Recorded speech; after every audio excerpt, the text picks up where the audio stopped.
हमारे साइंस 2 के पहले चैप्टर हेरिडिटी एंड इवोल्यूशन के तीसरे वीडियो में। तो ये वाला जो वीडियो है उसमें हम जानेंगे कुछ एविडेंसेस। तो यहाँ पे पहला सवाल ये उठता है कि एविडेंस होते क्या है। एविडेंस जो होते हैं ना वो होते हैं प्रूफ। अगर हमें कुछ प्रूव करना है कि कोई एनिमल था जो कुछ सालों पहले जिंदा था, तो हमें बताना है, तो हमें कुछ प्रूफ चाहिए। हमें या तो कुछ फॉसिल या तो कुछ जो फिंगरप्रिंट जैसे होते हैं, हमें कुछ चाहिए, कोई प्रूफ चाहिए, तो उसको बोलते हैं एविडेंस। तो अभी हम देखते हैं कि पहला एविडेंस जो है वो है मॉर्फोलॉजिकल एविडेंस। मॉर्फोलॉजिकल एविडेंस किस तरह के, पहले वो हम देख लेते हैं। Structure of mouth. तो मेनली अगर यहाँ पे मॉर्फोलॉजिकल एविडेंस जो है उसको वो देखा जाए तो उसके अंदर मेनली ये बताया जाता है कि कौन सी चीज कौन सी जगह पे है। जो आंख है वो यहाँ पे है। जो स्ट्रक्चर, सीधी सीधी बात बोले तो अभी जैसे कि डॉग हो गया, कैट हो गया, तो दोनों में क्या होता है, आईज जो है वो एक ही टाइप की होती है, जो नाक है वो भी एक ही शेप और एक ही टाइप की होती है। तो यहाँ पे अभी हम देख लेते क्या क्या है। स्ट्रक्चर ऑफ माउथ, माउथ का स्ट्रक्चर।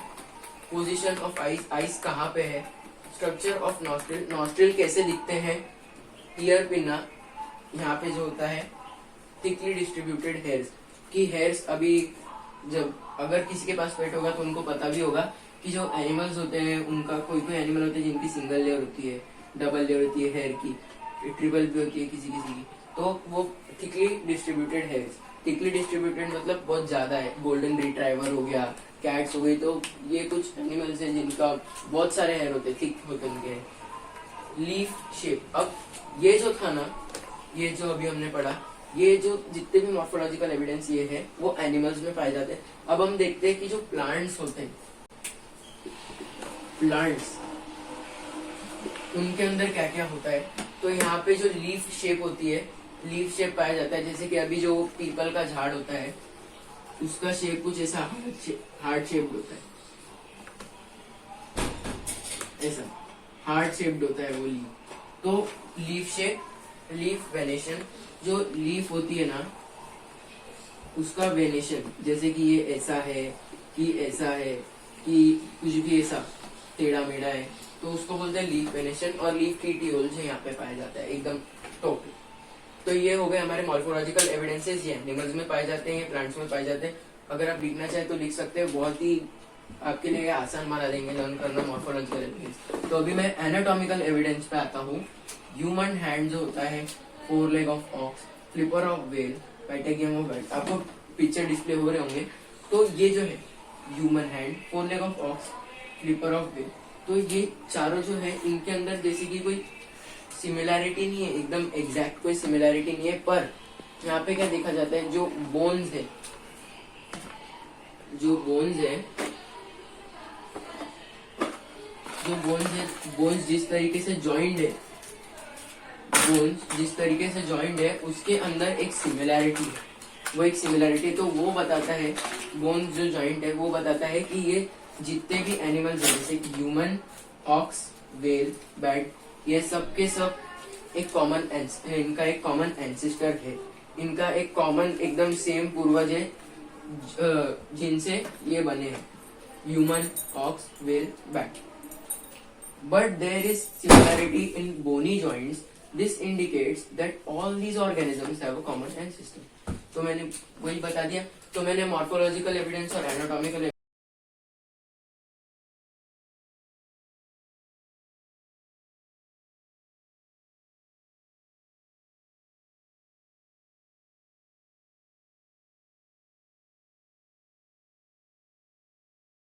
तो यहाँ पे मैंने वेस्टिजियल ऑर्गन का डेफिनेशन लिख लिया है, उसके एग्जाम्पल लिख लिया। तो पहले देखते हैं उसका डेफिनेशन की क्या है। डीजनरेटेड और under developed useless organisms are called as vestigial. सीधा सीधा बोला जाए तो एक ऑर्गन जिसका हमारे अंदर कोई काम नहीं है, it doesn't have any function, it doesn't perform any function in our body, then that organ is a vestigial organ. तो यहाँ सीधी सीधी बात है, कोई ऑर्गन है उसका हमारे अंदर फंक्शन नहीं है, वो हो गया वेस्टिजियल ऑर्गन। अब यहाँ पे मैंने एग्जांपल लिखे, तो ये वो एग्जांपल्स है जो हमारे अंदर यूजलेस है और दूसरे जो एनिमल्स हैं उनके लिए यूज है। यहाँ पे मैंने एग्जांपल लिखे, तो एग्जांपल देखते क्या है। अपेंडिक्स, अपेंडिक्स हमारे अंदर होता है, जो इंटेस्टाइन होता है, इंटेस्टाइन के एंडिंग में एक कीड़े के जैसा थोड़ा सा लास्ट में एक चेंज होता है अटैच, तो उसको बोलते हैं अपेंडिक्स। वो हमारे लिए कोई यूज कुछ फंक्शन परफॉर्म नहीं करता है अपेंडिक्स। अभी पर बात की जाए रूमिनेंट्स की, यानी गाय भैंस, ये लोग घास फूस खाते हैं और वो भी बाहर रूमिनेंट्स, तो उनके लिए अपेंडिक्स यूजफुल। अब ईयर पिन्ना पहली बात मैं बता दूँ, वो है हमारे ear muscle. Ear muscle humans के लिए कोई फंक्शन परफॉर्म नहीं करते, पर ईयर पिन्ना जो है वो मंकीज के लिए काम करते हैं। अब यहाँ पे मैंने एग्जाम्पल दी थी। और टेल बोन, जो हमारा बैकबोन होता है, हमारा बैकबोन, उसके अंदर एक लास्ट का एक यूजलेस पार्ट होता है जो अटैच है अभी भी हमारे अंदर, तो वो है टेल बोन। वो हमारे लिए कुछ फंक्शन परफॉर्म नहीं करता। अब विजडम टीथ हो गए। विजडम टीथ होते हैं हमारे लास्ट वाले टीथ, हमारे लिए कुछ काम के है नहीं। बॉडी है, it doesn't have any function. पहले चलता था, अभी तक बॉडी है। पहले पूर्वज जब रहते थे उनके अंदर तो भी थोड़ा बहुत काम के लिए रहता था, क्योंकि तब कुछ होता ही नहीं था। और अभी बॉडी है, सब हमारा एनवायरनमेंट अभी सब पकड़े हुए हैं, तो इसलिए बॉडी है doesn't perform any function for us.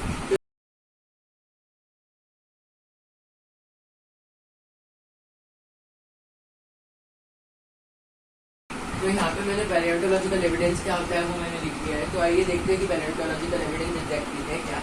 Due to disasters like flood, earthquake and volcano, कुछ डिजास्टर्स होते हैं, उनकी वजह से क्या होता है, जो एनिमल्स होते हैं वो मर जाते हैं। अभी सपोज करते हैं कि जैसे कि एक आइलैंड है, कोई भी जगह है, वहाँ पे वॉल्केनो आया और कोई आया, तो उसकी वजह से क्या होगा, एनिमल्स मर जाएंगे। एनिमल्स मरने की वजह से क्या होगा, वो ज़मीन के ऊपर गिर जाएंगे और उसके उनके ऊपर ऐसी जो मिट्टी है वो डिपॉजिट होती रहेगी। और एक टाइम आएगा जब जो एनिमल का जो सिर्फ हड्डी है, जो स्केलेटन है, उसके ऊपर सिर्फ मिट्टी आती जाएगी। पर फिर जब एक बार एक्सकैवेशन होगा, जब वो खोदा जाएगा, तो वहाँ पे एनिमल का जो हड्डी का ढांचा है वो भी निकलेगा, और उसका जो इम्प्रेशन है, जो अभी जब हम बीच पे जाते हैं, कहीं पे बीच पे जाते हैं, हमारा हाथ अगर हमने मिट्टी पे रखा और निकाल लिया, तो हमको दिखता है कि है ना हमारा पूरा हाथ वहाँ पे चल गया। तो वैसे ही रिमेंट्स एंड इम्प्रेशन है। तो मैं वापस से पूरा हिट करता हूँ। ड्यू टू डिजास्टर्स में flood, earthquake and volcano, organisms get buried under the earth. ये डिजास्टर की वजह से ऑर्गेनिज्म बरी हो जाते हैं अर्थ के नीचे। Remnants and impressions of organisms, मतलब ढांचा, ठीक है, ढांचा एंड वो जो छपा हुआ प्रिंट है, impression. Remnants and impressions of organisms remain preserved underground के नीचे। They are called as fossils. तो ये जो फॉसिल्स है यही है पैलियोंटोलॉजिकल एविडेंस। तो इस तरीके से पैलियोंटोलॉजिकल एविडेंस का टॉपिक खत्म होता है। यहाँ पे मैंने कनेक्टिंग लिंक्स की डेफिनेशन और उसके एग्जांपल्स लिखे हैं। तो आइए देखते हैं कि कनेक्टिंग लिंक्स होते क्या है। सब plants and animals show some morphological evidence in the characters by which they can be related to two different groups. तो क्या होता है, जैसे कि कोई एनिमल है जो एक दूसरे से सिमिलरिटी शो करता है, दो अलग अलग ग्रुप के, जैसे कि हम एक ग्रुप लिखते हैं, जैसे कि अभी कोई भी एक एक्सक्लूडेड एनिमल ले लिया हमने, उसके अंदर एक मॉर्फोलॉजिकल एविडेंस है कि उसकी आइज और नोज, ठीक है, आई और नोज ये दोनों का उसका मॉर्फोलॉजिकल कैरेक्टर, ठीक है। तो अब क्या है, इसकी आँख जहाँ पे है या इसकी आँख जैसे दिखती है वो कोई एक एनिमल से मिलता है, और जो नोज है वो कोई और एनिमल से मिलता है। तो ये एनिमल, ये दोनों एनिमल्स के बीच में एक कनेक्टिंग लिंक है। मैं वापस से रिपीट करता हूँ। अब ये एक एनिमल है जिसका आई ये वाला एनिमल को सिमिलर है, और इसका नोज है जो ये वाले एनिमल को सिमिलर है। तो अब क्या हो गया, ये दोनों जो अलग अलग एनिमल थे जिनके अलग अलग मॉर्फोलॉजिकल कैरेक्टर्स थे, वो दोनों कैरेक्टर्स इसके अंदर आ गए। तो ये जो एनिमल है ये दोनों के अंदर एक कनेक्टिंग लिंक बन गई। तो कनेक्टिंग लिंक का मैं वापस से डेफिनेशन रीड करता हूँ। सम प्लांट्स एंड एनिमल्स, कुछ प्लांट्स और एनिमल्स होते हैं जो मॉर्फोलॉजिकल कैरेक्टर्स में तो एविडेंस बताते हैं by which they can be related to two different groups, दो अलग अलग ग्रुप से वो रिलेट हो सकते हैं। अब एग्जाम्पल देखिए, अब मैंने एक एग्जाम्पल लिखा है, मैं आगे के एग्जाम्पल भी लिखूँगा। पहले पेरीपेटस के बारे में जानकारी लेते हैं। पेरीपेटस जो है वो एक एनिमल है, उसका जो पहले हम कैरेक्टर देखते हैं कि उसकी क्या है, सेगमेंटेड बॉडी, सेगमेंटेड बॉडी का भी मैं तीनों कैरेक्टर्स का मतलब बताता हूँ। सेगमेंटेड बॉडी मतलब जैसे कि अभी एक कोई भी कीड़ा है, ओके, तो क्या होता है, बायोलॉजी जो होती है उसके अंदर सेगमेंटेशन होता है। इसको दो में कट कर दिया, फिर ये होते हैं उनको भी दो में कट, फिर इसको भी इसे कट कर दिया जाते हैं, तो उसको बोलते हैं बॉडी सेगमेंटेशन, सेगमेंटेड बॉडी उसको भी बोल सकते हैं। थिन क्यूटिकल, अब थिन क्यूटिकल का मतलब क्या है, हमारी जो बॉडी है, हमारी बॉडी के जो नेल्स होते हैं यहाँ पे जो होता है, तो यहाँ पे क्या होता है, वो कवर्ड, अगर हम जो हमारे नेल्स हैं, हमारे नेल्स कभी बाय चांस निकल गए तो उसके नीचे का जो स्किन है वो इतना सॉफ्ट होता है, बहुत बहुत ज़्यादा डेलिकेट होता है वो नेल, तो उसके ऊपर जो कवरिंग है उसको बोलते हैं हम thin cuticle. Parapodia like organs are present, तो पैरापोडिया अभी जैसे कि आपने देखा ही होगा, कोई भी कीड़ा नहीं तो जो भी रेप्टाइल जो भी होता है उसमें क्या होता है, उसके एकदम छोटे छोटे एकदम छोटे छोटे पैर होते हैं, तो एकदम पैर में होता है और बहुत सारे होते हैं, बहुत सारे मतलब अबाउट 30 to 50 आराम से ऐसा पैर में होते हैं। ये जैसे कि एक एग्जाम्पल ये कीड़ा है, तो यहाँ पे सब पैर में होते हैं, पैर में, तो ये होते हैं पैरापोडिया, पैरापोडिया बोलते हैं उसको। अब जो पैरापोडिया है उसके बहुत सारे फंक्शन होते हैं, जैसे कि ये तो लोकोमोशन में, तो चलने के लिए हो गया, ये कोई कीड़े होते हैं ना जो ऐसे ऐसे चलते हैं ऐसे, तो इनके लिए वो लोकोमोशन हो गया, और जो ऐसे सीधा चलते ही जाते उनके लिए वॉकिंग के लिए भी, तो ऐसे चलने के लिए हो गया। फिर कुछ होते हैं जिनके अंदर जो पैरापोडिया है वो रेस्पिरेशन के लिए भी यूज होता है। तो अभी यहाँ पे ये जो जितने भी कैरेक्टर्स थे, ये कौन से ग्रुप के कैरेक्टर्स है, एनालिडा।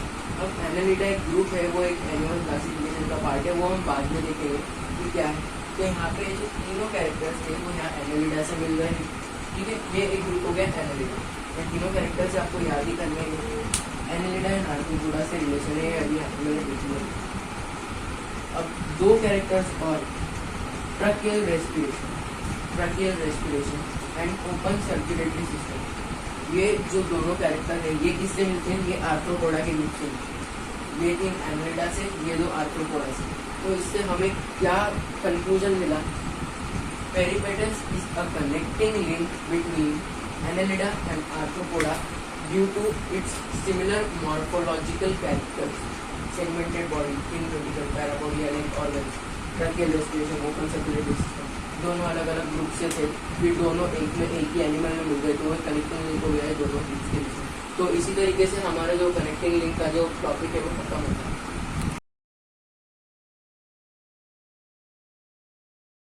तो यहाँ पे मैंने एक और एग्जांपल लिखा है कनेक्टिंग लिंक का, डक बिल्ड प्लेटिपस और लंग। तो अभी पहले मैं डक बिल्ड प्लेटिपस के बारे में बात करता हूँ। जो डक बिल्ड प्लेटिपस है हमारा, डक बिल्ड प्लेटिपस एक कनेक्टिंग लिंक है, किसके बीच में, रेप्टिलिया एंड मैमेलिया। अब हम ये जानते हैं कि कैसे। डक बिल्ड प्लेटिपस लेज एग्स लाइक रेप्टाइल्स, जो डक बिल्ड प्लेटिपस है वो जो एग्स देता है वो रेप्टाइल्स जो होते हैं, जैसे कि एग्जाम्पल देखते हैं स्नेक, वो उसके जैसे होते हैं। उसमें एक जो कैरेक्टर था उसने रेप्टिलिया का शो कर दिया, एक कैरेक्टर रेप्टिलिया का होना। फिर उसके बाद but it also has mammary glands, तो उसके अंदर मेमोरी ग्लैंड्स भी है। मेमोरी ग्लैंड्स किसके अंदर होते हैं, मैमल्स के अंदर। तो उसने किससे कौन से ग्रुप से सिमिलरिटी शो कर दी, मैमेलिया से। तो इस तरीके से डक बिल्ड प्लेटिपस जो था वो रेप्टिलिया और मैमेलिया के बीच में एक कनेक्टिंग लिंक बन गया। अब एक और है एग्जाम्पल है हमारे पास, लंग फिश। लंग फिश जो है वो रेस्पिरेशन जो फिश का होता है वैसे वो गिल्स से होता है। फिश जो रेस्पिरेशन करती है वो गिल से करती है, पर ये जो फिश है ये हमारे जैसे लंग से रेस्पिरेट करती है, लंग्स। तो अब यहाँ पे देखते हैं कि ये लंग से रेस्पिरेट करती है, तो यहाँ से हमें क्या कंक्लूजन हुआ, amphibians have evolved from fishes. अब फिश है, फिश हमें ये पता है कि वो गिल से रेस्पिरेट करती है, ठीक है। अब एम्फीबियन मतलब क्या, वो बाहर भी रह सकते हैं और पानी के अंदर। तो उनको क्या लगेंगे, गिल भी लगेंगे और एक और दूसरी अल्टरनेटिव चीज़ भी चाहिए जिससे वो बाहर भी रेस्पिरेट कर सकें। तो इससे हमें ये पता चलता है कि एम्फीबियन जो है वो फिश से इवॉल्व हुए। जिस तरीके से हमारे जो कनेक्टिंग लिंक है उसके एग्जाम्पल्स खत्म। यहाँ पर मैंने एम्ब्रायोलॉजिकल एविडेंस का डेफिनेशन दिया है। एम्ब्रायोलॉजिकल एविडेंस जो है all the embryos show extreme similarities in initial stages and वो similarities decrease later in development. मैं पिक्चर डिस्प्ले करा दूँ आपको वीडियो में, तो यहाँ पे आप पिक्चर अगर देख रहे हैं तो उस पर आपको दिखेगा कि जो कुछ एम्ब्रायोज है उनके अंदर सिमिलैरिटी है उनके शुरू के स्टेज में, जब वो एम्ब्रायो डेवलप होना चालू हुए, एकदम स्टार्टिंग जो है उनकी डेवलप होने की, उसके अंदर बहुत सिमिलर है वो, पर बाद में जैसे वो डेवलप होते जाते तो उनकी जो सिमिलैरिटी है वो भी डिक्रीज होते जाते। तो ये जो सिमिलैरिटी है शुरू में, स्टार्टिंग में, एम्ब्रायोनिक डेवलपमेंट के स्टार्टिंग में जो सिमिलैरिटी है, ये हमें क्या बताती है कि all these organisms have a common ancestor. तो ये हमें एम्ब्रायोलॉजिकल एविडेंस से ये देखने को मिलता है कि ये जो ऑर्गेनिजम्स हैं ये इनसे डेवलप हुए। तो इस तरीके से हमारे